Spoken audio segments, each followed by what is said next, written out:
r/ask Reddit. Students and professors of Reddit, what moment made you want to rage quit college?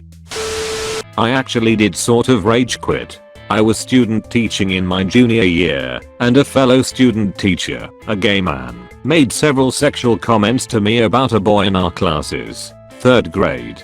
He began hiding gifts in the boys' desk after school too. I reported him to my supervisor and was immediately summoned to the department head.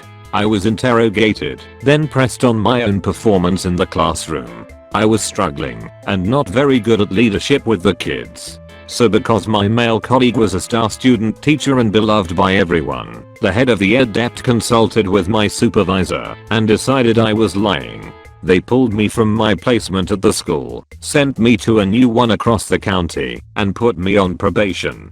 The department head said I was doing it simply because my colleague was gay. They even gathered all the ed majors up for a speech on why homophobia is bad.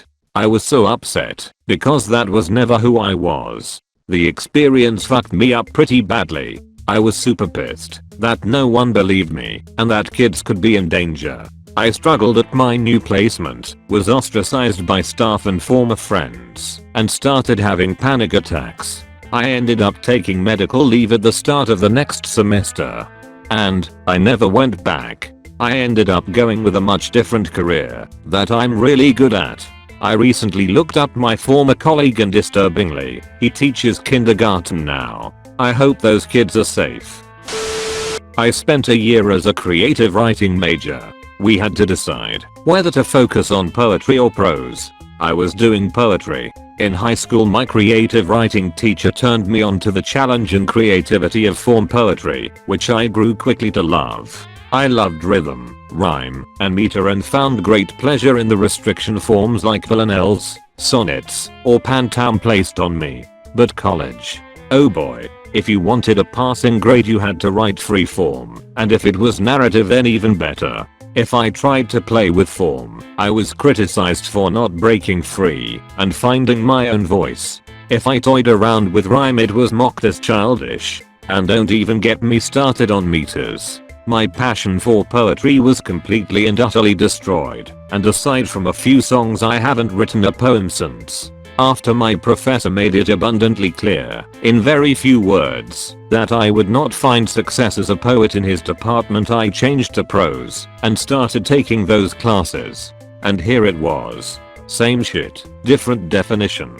I was criticized for not painting a bright enough picture for the reader. If any bit of your story was telling, rather than showing then it was wrong. If it wasn't verbose and grand without specifics it was wrong. I even tested this once, on a 10-page short story assignment, where the unnamed character woke up, opened the curtains, and looked outside. I spent 6 of those pages describing those curtains, while never using the word curtains, in stupid detail. Gave no other details on this story. Just the damn curtains. Even that they tasted sharp like the forgotten corner of a crowded city street. He selected it as the best in the class for the assignment and shared it with everyone. I told him this was specifically meaningless, that there was no substance in what I wrote, just meaningless adjectives and ridiculous metaphors. He told me I didn't know what I was talking about and still had a lot to learn about being a writer, because it was the words I didn't use that told the story. I never wrote like that again, and ended the semester with a low C average, and have not written prose since. But aside from having all that passion stomped out of me, I still write. I'm now a playwright in residence, and have had several shows produced, scripts published, and works commissioned. I'm by no means making a living at it, but it's an outlet for my art that has garnered me a lot of admiration and praise for my way with words. I've just recently gotten into podcasting and produce a series called Stories Telling Stories, where I highlight a fake book that exists in pop culture and flesh it out into more of a complete story. A few examples include Harry Potter and the half-black chick from Family Guy, and a match made in space from Back to the Future. If I hadn't discovered the theater I likely would have rage quit college after those disastrous semesters as a creative writing major. But I didn't let those assholes keep me down. One time my English teacher had asked us what profession we wanted to pursue. When it was my turn I told her that I wanted to be a physician. I was pretty hood/urban growing up and dressed the part. Was in honors classes, but always was the black sheep. Anyways, she went on in front of the entire class to say, well, sometimes we want to do things that aren't really meant for us. No student should ever be told that he/she can't achieve their goals. In the end, it's all good because I'm posting this between seeing patients after finishing my training and specializing in a field I've always wanted to specialize in. If you have a dream, don't stop until you exhaust every last effort. And never stop believing in yourself. Ever. Edit. Wow, thank you, extremely generous Redditor, for the gold. I'm doing my best to get back to everyone that's commenting and ming me between patients. But if I haven't gotten back, I will do my best to by the end of the day. You all have made my heart smile and can't thank you enough for all the beautiful sentiments that have been shared. Much love. Edit. RIP Inbox. But honestly, I've enjoyed all of those who have commented and those who didn't me as well. I'm doing my best to get back to all of you. If I missed you for some reason, my bad, it's been a busy day at work. Unapologetic hardest CS professor here. Most of my rage nowadays comes from parents, but my I want to rage quit moment came just last year. Each spring, I teach 2 sections of our department's Advanced Data Structures and Algorithms course. This is not an easy course, and it requires an understanding of discrete mathematics and countless hours of repetitively practicing the proofs. It's not an exciting course, it's not an easy course, but it's also not a course that we actually require for our undergrad CS students. Every student who walks through my door does so because they think they're a badass and because they were told that it will help them get a job at a big company. Invariably, as the semester begins to wind down, I'm slowly deluged with complaints from students with lots of excuses as to why they need better grades, why the study requirements for the course are unreasonable, how their dog died back home, and they need a break because they were grieving for 6 weeks. Yup, really got that one, and on and on. I can deal with those. The more annoying ones come from the helicopter parents. The "my little Bobby has never got a grade under a B, so you must be a bad teacher" assholes. The "I'm going to have your job if you don't let my little sissy retake that test," even though the syllabus clearly says that proctored retakes are only offered for documented medical emergencies and I drank too much the night before should qualify idiots. They get on my nerves. But the rage quit? That was last year. My DSA sections have a 52% average drop rate, which is the best in the department. Best meaning lowest. I retain more of my students than other faculty teaching the same course. Unfortunately, these courses tend to be overwhelmingly male, and I've had a few instances where all of the young women in the course have been among the half who dropped, leaving an all-male classroom. 2 years ago, spring 2015, that happened in both of my sections. A statistical fluke. When women constitute less than 10% of a course's enrollment and more than 50% drop, there's always a chance that the 50% will include all of the 10%. It's basic math. 2 weeks before the end of my spring 2016 semester last year, a few days after posting updated grades outside of my office, I received notification from my dean that our university's Title IX department had launched an investigation into my teaching methodology and that they were being asked by a female student to adjust her grades because the course was biased against women. As evidence, they were citing the fact that all of the young women had dropped from both of my sections the previous semester. At first, I wasn't worried. Why would I be? I helped to co-found our university's Women in CS outreach program, which pulls in female CS professionals from the industry to mentor young women in CS and help to launch their careers. I established female-only lab hours in our CS department so that young women would have a place to seek help with their coursework without being hit on by classmates or spoken over, and before anyone complains, it's 5 hours a week in one of our department's 4 open labs, so nobody is being displaced. On top of that, ADSA is a fairly cut and dried course. Either you get the material or you don't. Nothing is arbitrary, and all questions either have a right answer or a wrong answer. Oh yeah, and did I mention that I'm a woman? Our department's only female CS professor, who has championed programs to support young women in CS, is accused of misogynistic teaching practices. That can't possibly go anywhere, right? Wrong. The young woman had a solid D in the class. She had turned in all of her work, but had utterly failed to master some of the course's core concepts, and I strongly suspect that she lacked the math background needed for the course.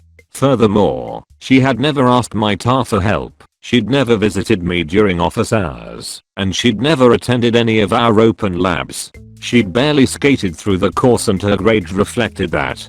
The Title IX office put an observer into my lectures and audited my course materials. I was asked to write a response statement to the complaint and to draft a list of proposed actions to correct the course for future students. The results. The observer noted that during 4 lectures, I asked the students 17 questions and only called on the female students for answers twice. That behavior created a male-dominated classroom environment that was hostile to women. The observer made no mention of the fact that the course had 21 men and 2 women enrolled. The investigator cited the 100% female drop rate during my previous semester as unacceptable and went on to blast me for having a female student drop rate exceeding 45% in that course when the numbers were calculated back to the beginning of my teaching career. The investigator also failed to mention that the 45% rate is actually lower than the drop rate for young men in the same course. I was blasted for providing an unacceptable and hostile response statement, as it rejected the student's claim of discriminatory behavior. 9 people have read it since then, and nobody can find anything hostile in it. When I asked for clarification, I was basically told that the simple act of rejecting the student's claim was hostile. I was blasted for my list of proposed corrective actions, which contained a single bullet point reading my course is fine. The student just needed to study harder. Admittedly, that was a bit snarky. I probably deserved that one. I was required to take training on reducing gender bias and fostering a more inclusive classroom. My courses may now be randomly audited by Title IX observers who expect to see a pattern of improvement in my teaching methods. And the young woman. They completely removed the course from her record. Apparently, they offered to let her retake it with another instructor without penalty, but she rejected that idea. Her GPA has been saved. That was my rage quit moment. It was also the moment I learned that keeping a bottle of whiskey in the bottom drawer really is a good idea, not even kidding. First day in a particular finance class senior year. Professor, who here is taking other classes? Pretty much everybody raises a hand.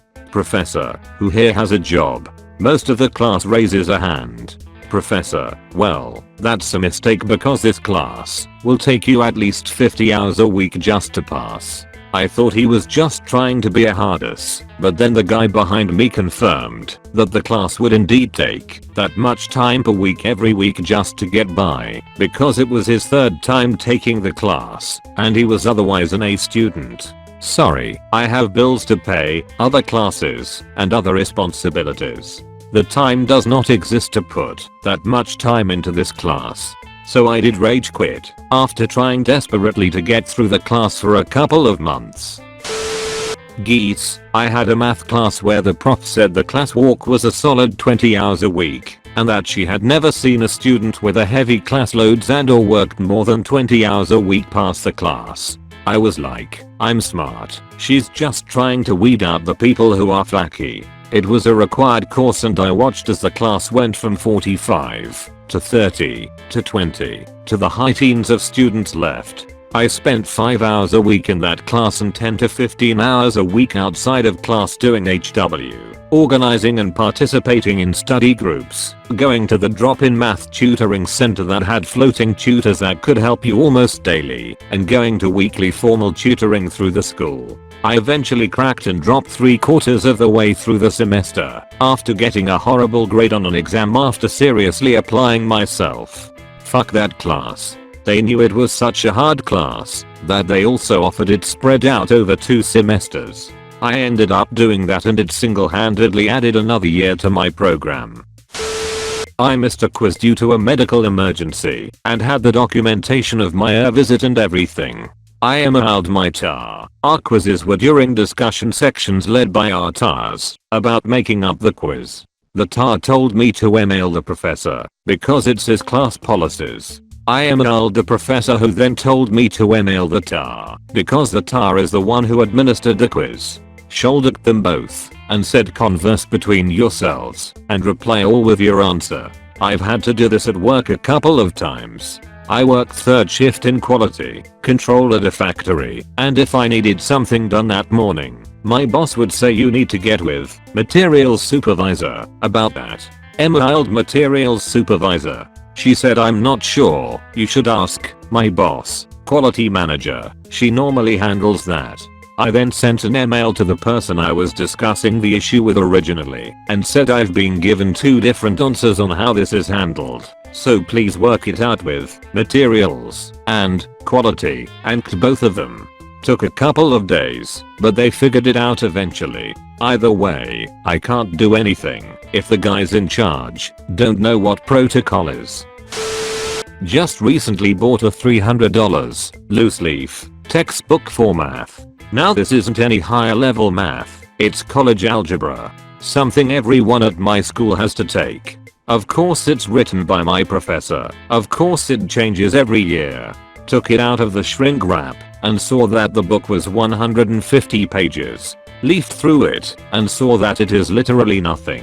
There's hardly any information, like 2 practice problems per topic and a glossary. The real information comes from a $100 access code that has more practice problems and actual information needed to complete the class. So now I'm out $300 on a fucking paperweight and $450 on one general education class. There's nothing that can be done at this point. I can't get a refund. All I can hope for is pawning it off to some unsuspecting student for likely less than half of what I paid for. Now I'm all angry again.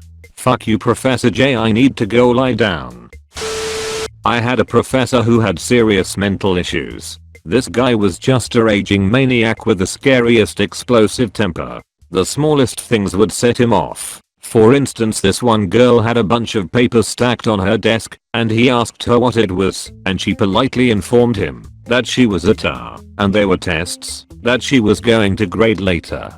It's not like she was grading them in class. She was taking notes and being quiet. It just happened to be on her desk. He shouted at her to put it away. He would get angry when anyone asked any questions. He almost threw a chair at someone and yelled profanities. Everyone was scared of him. So myself and another student spoke to the dean under condition of anonymity, since we were still in his class. The dean disclosed our names to him, and our crazy prof started cold calling us, and he gave me a B instead of an A, even though I made an A on every test and quiz, because my class participation was abysmal. Nobody wanted to speak in his class anyway. The whole thing was aggravating.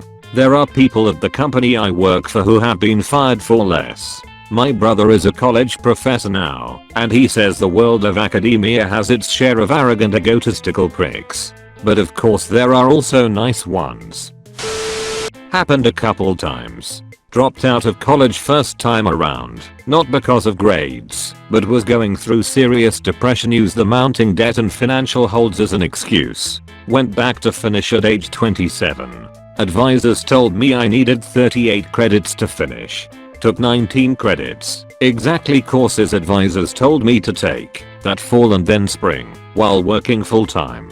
Came back with a few weeks left in spring. They proceeded to tell me I had 25 credits remaining, despite the fact that 38, 19 equals 19. I emailed several people up the chain for help. Nothing came of it.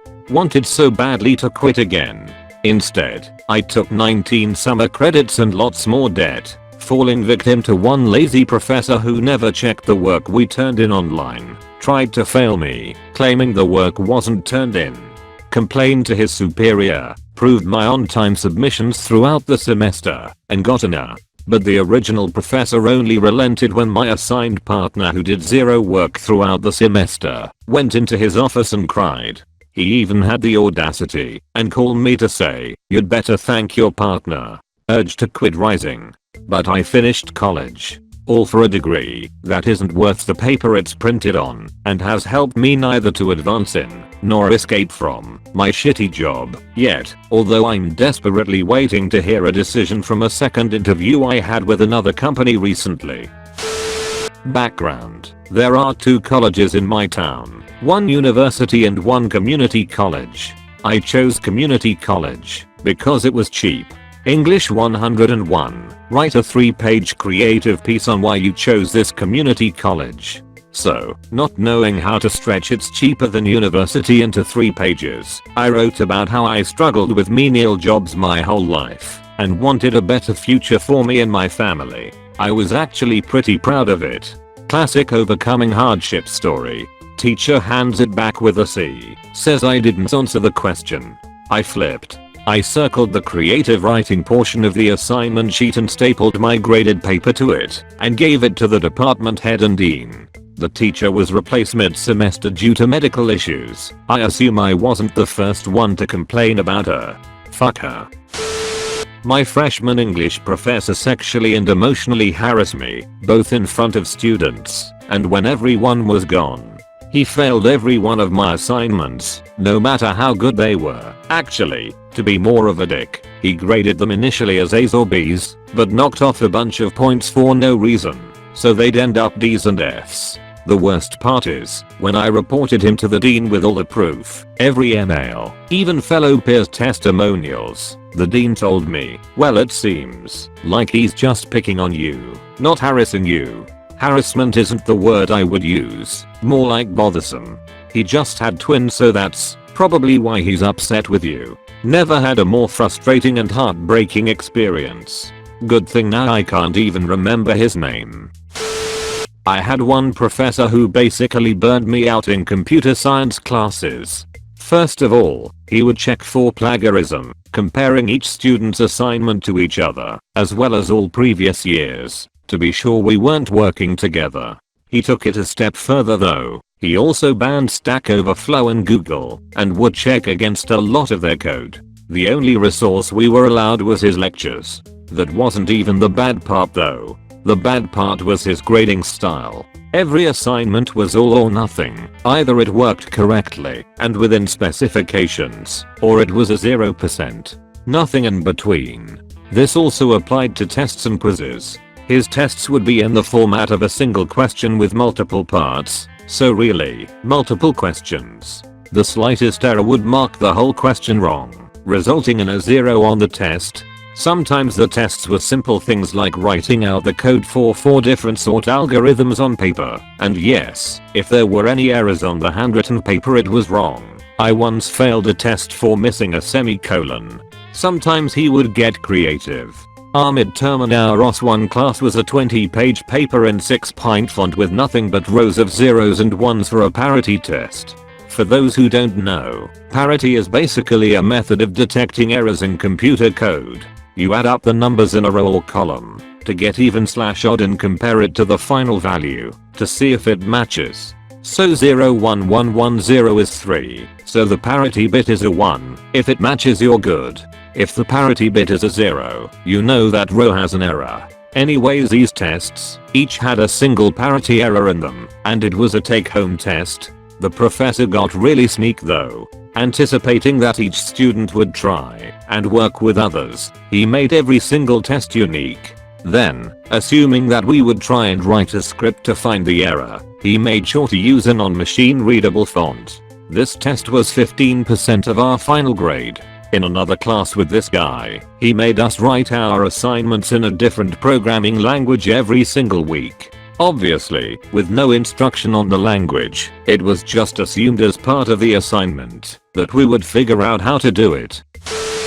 In a ComC class last semester we had this jackass professor. It was taught by 3 lecturers, sections, but this guy was in charge of it all. He seemed like he might have been a nice guy, but he was so condescending. More than once I went to his office hours and basically got told I was a dumbass, and instead of answering my question, he tried to get me to answer it, even though I had no idea. I had run tests on my code and he just told me to run more. This is all fine, whatever, he can do that. I quickly learned to go to the TARS instead. My second test I did awful. I talked to one of the graduate level TARS that had been in grad school for 5 years at this point. He knew what he was talking about. He went over my test with me and said that he didn't know why I was marked so badly and that if I submitted it for a regrade I'd get probably half of my points back, and this professor was perfectly fine with regrades. He'd given me a point or two back earlier for them taking off for a missed bracket, like they said they wouldn't. I submit it, and a week later I get the regrade back with ACIC 31. Stop complaining. Just because you did bad, and he refused to even look to regrade it. It pissed me the fuck off. I'm still pissed at it. Also, tests in coding classes that make you write code by hand. Fuck those. I can't test code with paper. I get the point behind them, but I never get code right the first time. I always test it a few times and figure it out shortly after. Fuck those tests. Thank you so much for watching the whole video. Please leave a like and subscribe.